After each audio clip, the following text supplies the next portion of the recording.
Hello. Good afternoon.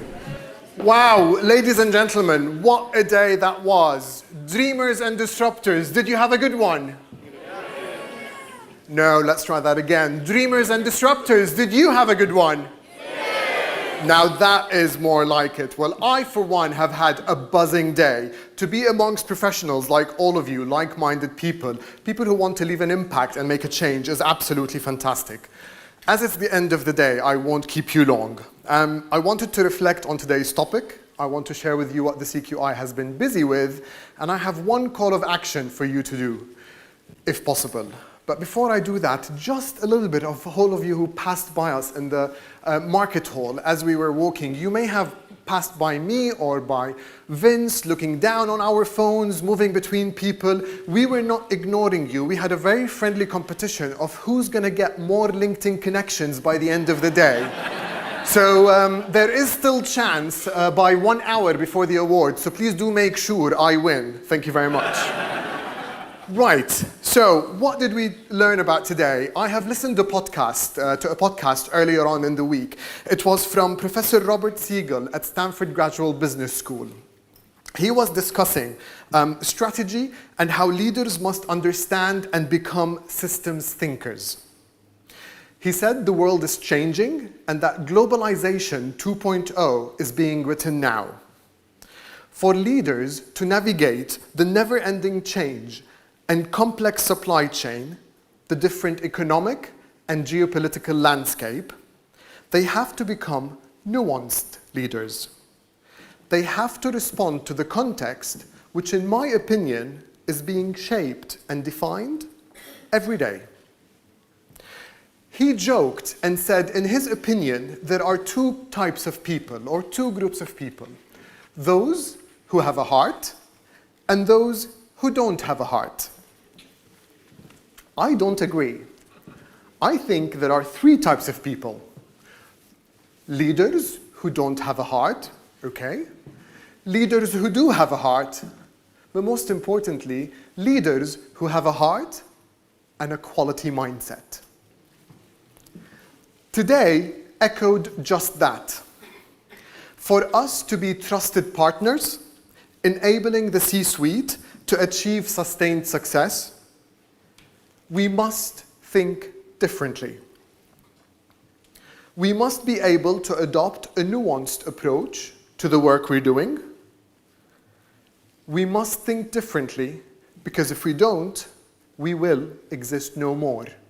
Our voices will be silenced and we will go into the metaphorical basement that Vince talked about this morning.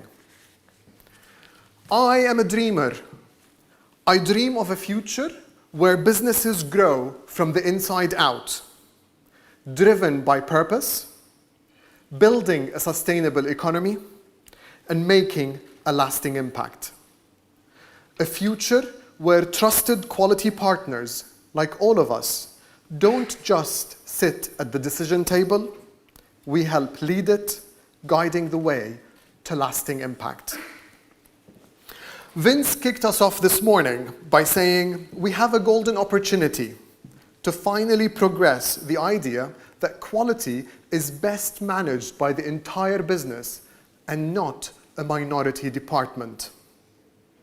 We heard Michael Minnelli talk about the importance of quality infrastructure to global economies, supporting accessibility of standards, digitally driven, digital assurance, and growing the value of quality management. Mike Turner shared how quality discipline played catch-up throughout the years, and now is our chance to take the lead. Now is our chance to impact strategies. Our speakers championed rethinking audit and its value, marrying data, technology, and our own skills, rethinking quality and embracing data analytics.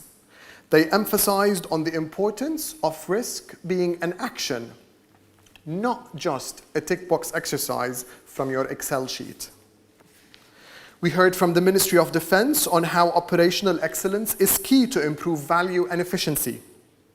And we, the quality professionals, have a key role to play on all of that.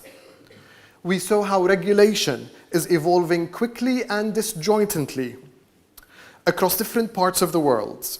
We have to stay relevant. The paradigm is shifting, and if we do not understand the shift, we will not be able to support it. Now more than ever, sustainability is important, or the voice of planet. It is not a product, it is not a compliance to a standard, and it is not an audit. It is the ethos that circular economy and working with and supporting the entire supply chain is truly essential. Supporting business leaders in all of this nuanced and rapid changing environment has to be done on the foundation of integrity. It has to be done on the foundation of collaboration, trust, and the belief that productivity, efficiency, and value can only be achieved when people are cared for. It has to be done on the foundation of quality. I really hope today's speakers gave you a lot to think of.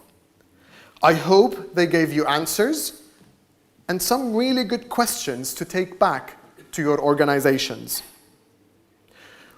You will be able to go back to your desks, hopefully tomorrow or next week, and rethink how you are supporting your teams, your organization, to make sure impact is lasting, not just on that organization, but on the entire society. That's a very nice summary, Rashad. Thank you very much. But you might ask, what is the CQI doing about all of that? We've heard the summary, and I think that is a very valid question. We are not sitting back. Our research program is investigating how the quality professional and the quality discipline can act as a business partner, as an enabler of quality in the wider business, a servant leader to everybody we work with. As Mike Turner said, we are investigating how quality can create strategic value in the modern era. All of this will result in assets that we can all benefit from as members of the CQI. Our new focus is external engagement. We have to start working with policymakers, with governments, to make sure they understand clearly what we do. Because quality specialist, or a quality engineer, or a manager, or a quality leader has to be a standalone profession. No more a shadow profession underneath different sectors. Our skills are valid, are valuable, and are agnostic. You can place yourself anywhere in any organization and you will make an impact. Long journey, but we're starting. Last year, at this very conference, I spoke about World Quality Week in 2023 and how that theme engaged with a lot of organizations and that you actually helped raise awareness to it. I urged you that for 2024, the theme was from compliance to performance to help us raise more awareness. In 2023, our outreach was about 8 million people. I've asked you last year, well, ladies and gentlemen, World Quality Week 2024 saw more than 70,000 downloads of our resources, and our outreach was in excess of 16 million people. Isn't that amazing?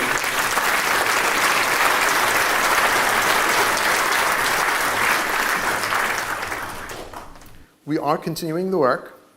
World Quality Week 2025 is in November, and the theme is Think Differently. You've guessed it. And we are going to continue to work to raise the awareness to all of the profession and to all of our stakeholders of what we need to do. And I'm sure you'll help us double our outreach this year. Last year, we also launched Quality Impact Podcast. In fact, next month in July, it's our first anniversary. We've done 12 episodes, only 12, and they've been streamed, audio and video, in excess of 5,000 times. That is thanks to all of you. We will continue the work as well. We know that quality leaders face competition and talent gaps. It is an environment that's ever-changing. Upskilling is very vital. That's why we've launched the typical competence profile. And last year was the first time we hosted the Quality Careers Week for those who are emerging talents and for those outsider talent who have the right mindset that want to join the profession. Our focus of supporting professional development also continued, and in 2024 we hosted 107 professional development events that reached more than 4,000 quality professionals worldwide. And more than that, we've launched the Quality Learning Hub, one of the first of its kind courses, AI and the Future of Assurance. If you've not seen it yet, what are you waiting for? All of that generated another year of growth in our global CQI and ERCA memberships. We've reached almost 20,000 members, and our learners have reached just under 80,000 learners across the world, all in 1 year. This is not a growth for growth's sake. That is a growth for purpose, to build a community, our community, to grow our impact, to make the world a better place, because we know that good quality means sustainable organizations, sustainable economies, and a sustainable planet. All of that work to grow and impact is due to our staff in London and Tokyo. It is due to our global community of volunteers and partners who remain committed to raising the flag of our profession. It is a very dynamic community. And here is my call to action. I started by saying I'm a dreamer. The reality is, I'm also a disruptor. My process improvement is AI embedded. My business analysis is data scientist and AI supported, and my governance is human-centric. And I know that's just the beginning. I am a disruptor because I'd like to ban two things. I'd like to ban the term cost of quality, and I'd like to start to kill quality departments. I'd like to replace them with quality management offices that enable businesses to achieve their strategy. And I would like to replace the cost of quality with the cost of the true failure. The cost of bad production, the cost of bad sales, the cost of bad recruitment, the cost of bad onboarding. We don't hear costs of any other department in any organization, but we do hear cost of quality. Why? We want to help them make that shift. Let's say it loud and clear what it is. So hopefully, that will happen. Those are my dreamers and my disruptions. My question for you, or my ask from you, is you might need time to reflect on today's learning. But as you reflect, could I please ask you to think about, I am a dreamer. I am a disruptor. Complete that sentences, either one of them or both of them, and share them with two groups of people. Share them with the C-suite back at work. Let your organization understand what you're dreaming of, what you can disrupt, and how you can help them. And share them publicly with all of your network so they understand you can dream, you can disrupt, and you can do that with a high level of integrity, knowing that you can support and you can leave an impact. A little bit of thank yous. Can I please hear Some very loud clapping, please, to all of our event partners. Idea Gen, Mott MacDonald, UCAS, AWE, and BSI. Keep making the noise for all of our exhibitors, BQF, Catalyst Consulting, DNV, EFQM, PMI, QHub, Shirley Parsons, and Temple. Now louder to all of our speakers.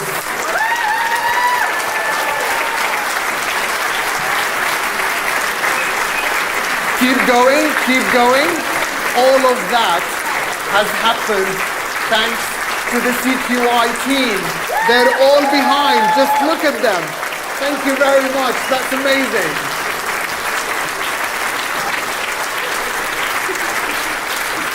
Good. Now, I've not done this before, so please humor me. Because this person deserves that. Can we try this? And can we start slowly with one clap?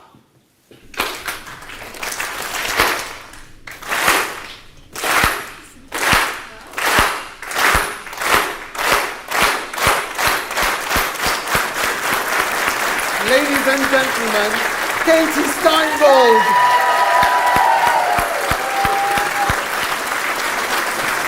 Thank you.